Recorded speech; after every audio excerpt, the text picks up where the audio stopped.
জাহেদ তার স্ত্রীর সাথে থাকবে নাকি রুমিন ফারহানার সাথে থাকবে এটা একান্তই তার ব্যক্তিগত ব্যাপার।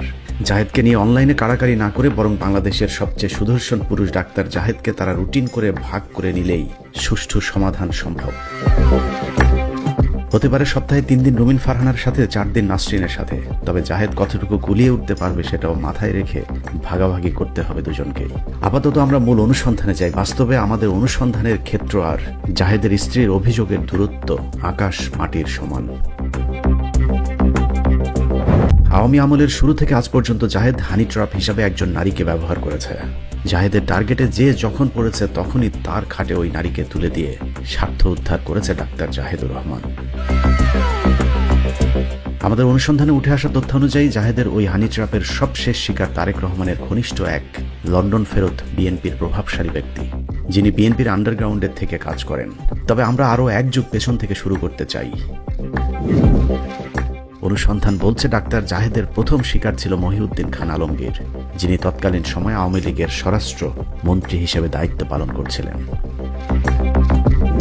অনুসন্ধানে ডাক্তার জাহেদের সকল ব্যক্তিগত তথ্য সংগ্রহের পাশাপাশি তার গ্রামীণ ফোনের মোবাইল কল লিস্টের 2025 সালের মার্চ থেকে সেপ্টেম্বর পর্যন্ত পুরো নামের তালিকা সংগ্রহ করা হয়েছে। এই কল লিস্টের সূত্র ধরেই শুরু হয় আমাদের অনুসন্ধান। সেই অনুসন্ধানে আমরা ডাক্তার জাহেদের সাথে আরও বেশ কিছু চরিত্রের সন্ধান পেয়েছি। তাদের মধ্যে স্বঘোষিত টকশো সাংবাদিক মাসুদ কামাল, মঞ্জুরুল আলম পান্না এবং সচিব মোহাম্মদ ইউনুসুর রহমান। আমাদের অনুসন্ধানে জাহেদ কার কার সাথে কথা বলে এবং কাদের সাথে কথা বলে প্রথমে সেটা খুঁজে বের করার চেষ্টা করেছে।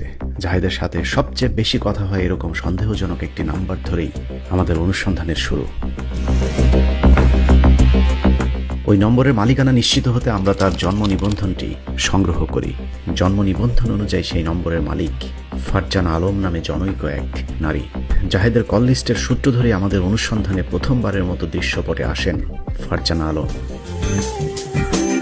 কিন্তু নম্বরটি ফারজানা আলমের জন্ম নিবন্ধন দিয়ে উঠানো হলেও বাস্তবে সেই নম্বরটি ফারজানা আলম ব্যবহার করছেন কিনা কিংবা ডাক্তার জাহেদের সাথে ফারজানার আদৌ কোনো সম্পর্ক আছে কিনা সেটা খুঁজে বের করতে হবে। 3রা সেপ্টেম্বর 2025।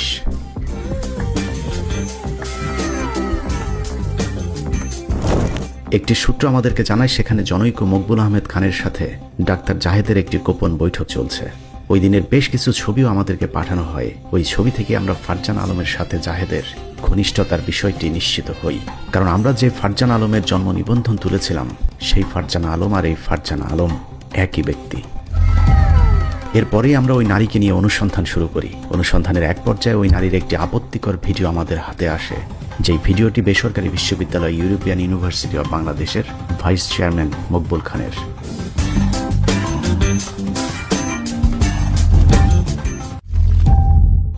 ফারজানাকে দিয়ে জাহেদ আর মাসুদ কামালদের হানি ট্র্যাপের ব্যবসা শুরু হয় প্রায় 1 যুগ আগে, আর সেই ব্যবসার প্রথম শিকার হয়েছিলেন মহিউদ্দিন খান আলমগীর। আওয়ামী লীগ সরকারের স্বরাষ্ট্রমন্ত্রী থাকাকালীন মখা আলমগীরকে ব্ল্যাকমেইল করে ফারজানা, জাহেদ, মাসুদ কামাল গং। মখা আলমগীরকে চুষে খাবার পর ফারজানাকে তুলে দেওয়া হয় মহিউদ্দিন খান আলমগীরের ঘনিষ্ঠ আরেক বন্ধু মকবুল আহমেদ খানের হাতে। মকবুলের সাথে ফারজানার অন্তরঙ্গ মুহূর্তের ভিডিও ধারণ করে তাকে বাধ্য করা হয় জাহেদ এবং মাসুদ কামালদের ইশারায় চলতে। এরপর থেকেই মকবুল আহমেদ খান তাদের হাতের পুতুল হয়ে কাজ করেছে। সব মিলিয়ে ডাক্তার জাহেদুর রহমান এবং মাসুদ কামাল মকবুল আহমেদ খানের অন্তত 50 কোটি টাকা হাতিয়ে নিয়েছেন। মকবুল খানকে চুষে খাবার প্রথম প্রকল্পের নাম স্বাধিকার টেলিভিশন। আমরা 4টা হাত পানিয়ে যুদ্ধ যাব। বেসরকারি টেলিভিশন প্রতিষ্ঠার কথা বলে 2020 সালে ডক্টর মকবুল আহমেদ খানকে বাধ্য করা হয় টেলিভিশনে বিনিয়োগ করতে। যা আদেশ তাই কাজ। চক্রের কথার বাইরে যাবার সাধ্য ছিল না মকবুল আহমেদ খানের। শুরু হয় টেলিভিশন চালুন নামে হরিলুট। আমরা পাশাপাশি কতক্ষণ চলছি এটা অবশ্য বলা কঠিন।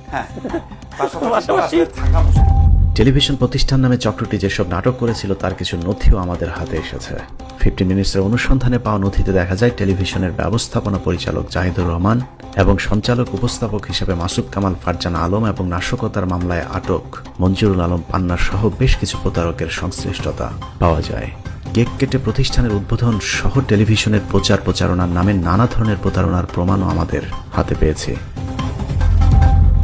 টেলিভিশন প্রতিষ্ঠার কথা বলে বড় অঙ্কের টাকা হাতিয়ে নিতেও মকবুল খানকে নানা ধরনের কর্মযজ্ঞ দেখানো হয়েছে, কিন্তু বাস্তবে শেয়ালের মতো মকবুলের টাকা ভাগাভাগি ছাড়া আর কিছুই করতে পারেনি প্রতারক চক্রটি। ফারজানা জাহেদের সাথে বারবার চেষ্টা করেও তাদের বক্তব্য নেওয়া সম্ভব হয়নি। তবে স্বাধিকার টেলিভিশনের নামে হরিলুটের সাক্ষী বেশ কয়েকজনের সন্ধান পেয়েছে টিম 15 মিনিটস। এদের মধ্যে একজন, যাকে টেলিভিশনের হেড অফ অ্যাকাউন্টস হিসাবে নিয়োগ দেওয়া হয়েছিল, নামে মাত্র হিসাব শাখার প্রধান হলেও ফারজানা আলম এবং জাহিদুর রহমানেরা নিজেদের ইচ্ছে মতো টাকা পয়সা উত্তোলন করতেন। হিসাবরক্ষকের কাজ ছিল শুধুই কাগজপত্রে স্বাক্ষর করা। ওইখানে বলা হয়েছিল যে এখানে সাইন করা লাগবে, যেটা তুমি এখানে সাইন করো, দ্যাটস ইট। কারণ এখন আমার বস যিনি ছিলেন এখানকার, উনি বলছে তুমি এখানে সাইন করো, দ্যাটস ইট, এতটুকু। তাদের কোথায় কি টাকা লাগতেছে ওইটার হিসাব রাখার জন্য আমাকে জাস্ট তার এখান থেকে ভলান্টারিলি নিয়ে যাওয়া হতো। আমরা যেহেতু ইউরোপিয়ানেরই একটা অংশ, তো আমরা এখান থেকে কাজ করি। এভাবে টেলিভিশন প্রজেক্ট খাওয়া দাওয়ার পর চক্রের নজর পড়ে মকবুল খানের প্রধান ব্যবসা তার বিশ্ববিদ্যালয়ের উপর। মকবুল খানকে চাপ দেওয়া হয় ফারজানাকে মকবুলের মালিকানাধীন ইউরোপিয়ান ইউনিভার্সিটি অব বাংলাদেশের প্রভাষক হিসেবে নিয়োগ দেওয়ার। কিন্তু প্রথম প্রজেক্ট লুটপাটের পর ডক্টর মকবুল আহমেদ খান তাদেরকে বিশ্ববিদ্যালয়ে যুক্ত হতে দিতে চাননি। কিন্তু মকবুল না চাইলেও দিতে হয়েছে, কারণ এই চক্রের কথা না শুনলেই মকবুলকে ভয় দেখানো হতো ভিডিও ফাঁস করে দেওয়ার। বাধ্য হয়ে ফারজানাকে প্রভাষক হিসেবে নিয়োগ দেওয়া হয়। নিয়োগ নিয়েই রাতারাতি প্রমোশন হয়ে যান বিজনেস অ্যাডমিনিস্ট্রেশন অনুষদের ডিন। তারপর যখন যেমন ইচ্ছে হয়েছে তেমনভাবেই বিশ্ববিদ্যালয়ের অর্থ নিজেদের মতো তছরূপ করেছেন ফারজানা, জাহেদ, মাসুদ কামালেরা।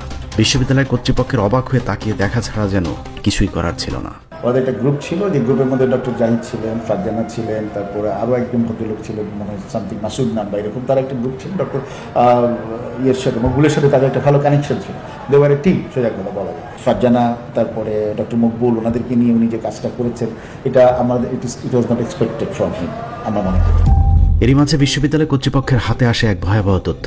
জাহেদের হানি ট্র্যাপ ফারজানা যে সার্টিফিকেট দেখিয়ে বিশ্ববিদ্যালয়ে চাকরি নিয়েছিলেন, সে সার্টিফিকেট ভেরিফিকেশনে জানা যায় ফারজানার সার্টিফিকেটগুলো সবই নকল। ফারজানার সার্টিফিকেটগুলো ছিল, সেগুলো নিয়ে একটু কন্ট্রাডিক্টরি আছে। বিশ্ববিদ্যালয়ে নিয়োগের সময় জমা দেওয়ার সার্টিফিকেট অনুযায়ী ফারজানা আলম MBA ডিগ্রির পাশাপাশি PhDও কমপ্লিট করেছেন। ফারজানা আলম নিজেকে অতি মেধাবী প্রমাণ করতে গিয়ে তার MBA সার্টিফিকেটে CGPA দেখিয়েছেন 4-এর মধ্যে 3.55। ফারজানার সার্টিফিকেটটি আসল নাকি নকল সেটা যাচাই করতে রয়্যাল ইউনিভার্সিটি কর্তৃপক্ষের কাছে ফারজানার সার্টিফিকেট যাচাইয়ের জন্য আবেদন করলে বিশ্ববিদ্যালয় কর্তৃপক্ষ আমাদেরকে জানায় ফারজানা আলম নামে কোনো শিক্ষার্থী তাদের বিশ্ববিদ্যালয়ের রেকর্ডে নেই। অতএব ফারজানা আলমের যে MBA সার্টিফিকেট জমা দেওয়া হয়েছে সেটি সম্পূর্ণ ভুয়া। রয়্যাল ইউনিভার্সিটি থেকে বলা হয়েছে যে এই নামে তাদের কোনো ছাত্রী বা ওই ইয়ারে ওইরকম ছিল না। নিয়ম অনুযায়ী যারা এই সার্টিফিকেটগুলো দেখার কথা, যাচাই বাছাই করার কথা, তারা এই ধরনের কথা উঠিয়েছিলেন। তখন ডক্টর মকবুল তাদেরকে অনেকটা কি বলবো, নিরুৎসাহিত করেন সোজা কথা। সার্টিফিকেট ভুয়া হবার কারণে বিশ্ববিদ্যালয়ে জমা দেওয়া ফারজানার সার্টিফিকেটটি ভেরিফাই করানো হয়েছে বিশ্ববিদ্যালয়ের vice chairman doctor Maqbool Ahmed খানকে দিয়ে। প্রতারক চক্রটি নিজেদের অপরাধ লুকাতেই এই কৌশলের আশ্রয় নিয়েছিল। আর মকবুল তার ভুয়া সার্টিফিকেটে স্বাক্ষর করেছিল কারণ তার উলঙ্গ ভিডিও তাদের হাতে ছিল। ডক্টর জাহিদের সাথে ডক্টর মকবুলের একটা মুভমেন্ট দেখা গেছে, যৌথভাবে তারা বিভিন্ন জায়গায় যাচ্ছেন, এটা করছেন ওটা করছেন, ডক্টর মকবুলকে বিভিন্ন জায়গায় নিয়ে গেছেন, বিভিন্নভাবে ওনারা কি বলবো প্রেশার ক্রিয়েট করার চেষ্টা করেছেন। ভুয়া মাস্টার্স সার্টিফিকেট দিয়েই থেমে থাকেনি প্রতারক চক্রটি। যুক্তরাজ্যের একটি বিশ্ববিদ্যালয় থেকে PhD সম্পন্ন করার একটি সার্টিফিকেট ব্যবহার করে নিজেকে উচ্চ শিক্ষিত প্রমাণ করবার চেষ্টা করেছেন। কিন্তু যে বিশ্ববিদ্যালয়ে ফারজানা PhD করেছেন বলে বলা হয়েছে, বাস্তবে যুক্তরাজ্যের সে ধরনের কোনো বিশ্ববিদ্যালয়ের অস্তিত্বই পাওয়া যায়নি।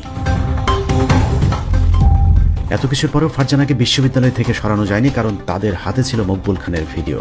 এভাবে ভালোই চলছিল জাহেদ, মাসুদ কামাল, ফারজানাদের ব্যবসা। কিন্তু মাঝপথেই ঘটে যায় 5ই আগস্ট। এরপরই বিশ্ববিদ্যালয়ের কিছু শিক্ষক এবং শিক্ষার্থীরা মাঠে নামে ফারজানাকে বহিষ্কার সহ 10 দফা আন্দোলনে।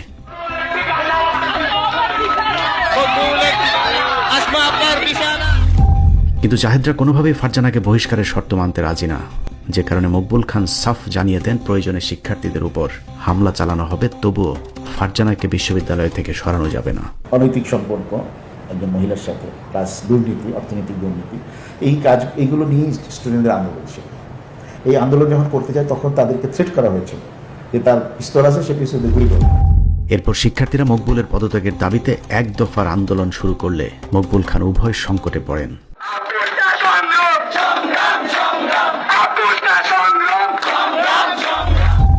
একদিকে ভিডিও ফাঁস হয়ে যাবার ভয়, অন্যদিকে শিক্ষার্থীদের আন্দোলনের দিশেহারা মকবুল হঠাৎ করেই গা ঢাকা দেন। এরপর থেকে মকবুল খানের সাথে যোগাযোগ বিচ্ছিন্ন হয়ে যায় ডাক্তার জাহিদুর রহমান ফারজানাদের। বেশ কিছুদিন জাহিদের সাথে যোগাযোগ না করায় ফারজানার সাথে মকবুলের ভিডিওর কিছু অংশ ফাঁস করে দেয় তারা। আর তাতেই সব পরিষ্কার হয়ে যায় মকবুল খান এতদিন ধরে ফারজানার সব আবদার কেন মেনে নিয়েছিলেন। বিশ্ববিদ্যালয়ের শিক্ষার্থীদের হাতে হাতে সেই ভিডিও ছড়িয়ে পড়লে মকবুল খানের অবর্তমানে তার ছেলে বিশ্ববিদ্যালয় পরিচালনার দায়িত্ব নেয়। তার মানটা বজায় রাখার জন্য, পরিবেশটাকে ধরে রাখার জন্য বর্তমান চেয়ারম্যান যে কাজ করে যাচ্ছে, আমাদের সবারই উচিত হবে তাকে সহযোগিতা করা। কিন্তু জাহেদ, ফারজানা, মাসুদ কামালরা শুরু করেন নতুন ষড়যন্ত্র। বিশ্ববিদ্যালয় পরিচালনায় নতুন কমিটি গঠন করে পুরো বিশ্ববিদ্যালয় তাদের নিয়ন্ত্রণে নেয়ার চেষ্টা শুরু করেন প্রতারক চক্রটি। কিভাবে ইউনিভার্সিটিতে ঢোকা যায়, ইউনিভার্সিটির ট্রাস্টি বোর্ডকে ভেঙে দেওয়া যায়, বেই করা যায়। ডাক্তার জাহেদ এবং মাসুদ কামালেরা তাদের প্রভাব কাজে লাগিয়ে পুরো বিশ্ববিদ্যালয়টি নিজেদের দখলে নেয়ার অপচেষ্টা চালিয়ে যাচ্ছে। অনুসন্ধানে জানা যায় সেনাবাহিনী নিয়ন্ত্রিত একটি গোয়েন্দা সংস্থার কিছু দুর্নীতিবাজ কর্মকর্তাও জাহেদকে সহযোগিতা করে যাচ্ছে। সেই ক্ষমতাকে কাজে লাগিয়ে এরই মধ্যে যেসব শিক্ষার্থীরা জাহেদ, মাসুদ কামালদের বিরুদ্ধে প্রতিবাদ করেছিল তাদের নামে জুলাই হত্যা মামলা দায়ের করা হয়েছে। অথচ হত্যা মামলায় অভিযুক্ত ওইসব শিক্ষার্থীরা জুলাই আন্দোলনের রাজপথের সম্মুখ যোদ্ধা ছিলেন। 15 মিনিটসের অনুসন্ধানে মকবুল খানের হাতে লেখা একটি ডায়েরির সন্ধান পাওয়া যায়, যেখানে ডাক্তার জাহেদের নানা কুকর্মের কথা মকবুল নিজের হাতে লিখে রেখেছেন। ডায়েরির তথ্য অনুযায়ী ইউনিভার্সিটিটির দখলের জন্য নতুন যে কমিটি গঠন করা হয়েছে সেখানে রয়েছেন ডাক্তার জাহিদুর রহমান, ফেরদৌস বাপ্পি, সাংবাদিক মাসুদ কামাল, মকবুল খানের ছোট ভাই MH খান মঞ্জু সহ বিএনপির কয়েকজন প্রভাবশালী ব্যক্তি। জোর জবরদস্তি করে বিশ্ববিদ্যালয়টি দখলের জন্য এরই মধ্যে সেনাবাহিনী, বিশ্ববিদ্যালয় মঞ্জুরি কমিশন, RJSC ছাড়াও বিভিন্ন জায়গায় প্রভাব খাটিয়ে যাচ্ছে জাহেদ গং। এরই মধ্যে বিভিন্ন সংস্থাকে ঘুষ দেওয়ার কথা বলেও বেশ কয়েকবার মকবুল খানের কাছ থেকে টাকাও নিয়েছে ডাক্তার জাহেদ। ডক্টর মকবুল চলে যাওয়ার সাথে সাথে মিসেস ফারজানাও এখান থেকে চলে যান। ডক্টর জাহেদ নামে একজন লোক আছেন, আপনারা হয়তো তাকে চিনেন। তো উনি তার সাথে ছিলেন, একসাথে গিয়ে বিভিন্ন জায়গাতে গিয়ে মানে ইউনিভার্সিটির ব্যাপারে বা ইউনিভার্সিটি বর্তমান ট্রাস্টি বোর্ড সম্পর্কে নেগেটিভ কথাবার্তা বলা, এগুলো উনি করেছেন। মকবুল খানের ডায়েরিতে জাহেদ খানকে বিভিন্ন সময় দেয়া টাকার হিসেবে লিপিবদ্ধ করা ছিল। এর মধ্যে একদিনই জাহেদকে 33 লক্ষ টাকা দেওয়ার প্রমাণ মিলেছে ওই ডায়েরিতে। এসব টাকা হাতিয়ে নিতে ডাক্তার জাহেদুর অভিনব প্রতারণার আশ্রয় নিয়েছেন। অনুসন্ধানে দেখা যায় মকবুল খানের ভাই MH খান মঞ্জুর ব্যাংক অ্যাকাউন্ট একই সাথে 33 কোটি টাকা ক্যাশ ইন করা হয়েছে এবং সেই টাকা ফারজান আলম সহ তাদের বাকি সদস্যদের নামে বেনামে গড়ে তোলা ব্যবসা প্রতিষ্ঠানের নামে হস্তান্তর করা হয়েছে। চক্রের পরিকল্পনা অনুযায়ী যে কোনো সময় বিশ্ববিদ্যালয় দখলে নিতে যাবে চক্রটি। সেক্ষেত্রে কেউ বাধা দিলে দু একটা লাশ ফেলে দেওয়ার পরিকল্পনার কথাও ডায়েরিতে লিখে রেখেছেন। জামায়াতে ইসলামী বাংলাদেশ, ইসলাম শব্দ আছে, ইসলামী ছাত্র শিবির। এভাবেই সিরিয়াস মুডে টকশোতে বুলি আওড়ানো জাহেদ, মাসুদ কামালেরা নারীদের কাজে লাগিয়ে ব্ল্যাকমেইলিং এর ব্যবসা চালিয়ে যাচ্ছেন, যে কারণে ডাক্তারি পাশ করেও চাকরি না করে ধান্দাবাজিকে পেশা হিসেবে নিয়েছেন ডাক্তার জাহিদুর রহমান।